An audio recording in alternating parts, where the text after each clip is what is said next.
طول اليوم ما كان فيه اللي هو رصاص نهائياً. Turkey has been supporting the Palestinians for 3 years.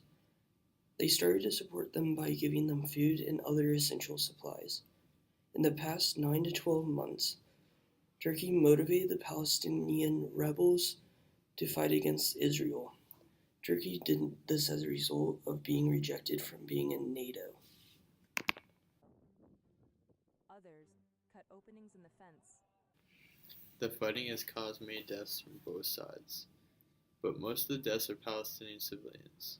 Palestinian rebel forces have led launching missiles at Israel, but luckily Israel has a defense system called the Iron Dome.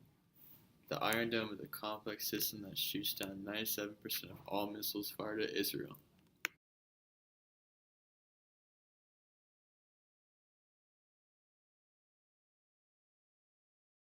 Israel has been dropping bombs and shooting missiles at what they believe to be leaders of the Palestinian rebellion, but most of the time they have just been bombing civilian housing. This has fueled the fighting on the Palestinian side. Since the bombings have happened, the Palestinian rebel forces fighters have nearly tripled in size. The fighting has had many ceasefire agreements, but all of them have been broken within 4 to 6 hours. Both sides have broken these agreements, but most of the time it is the Palestinians who break them. The problem with that is how people will try to find the victims of these bombings, but they won't have enough time to get everyone from the rebel. Gaza Strip. The problem is, though, they're not sure where they're going to get that money to rebuild these towns and villages.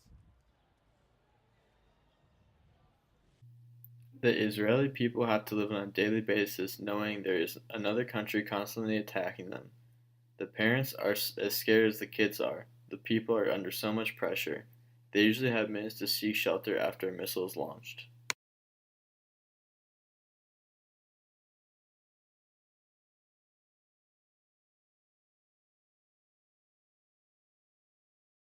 The fighting could be stopped.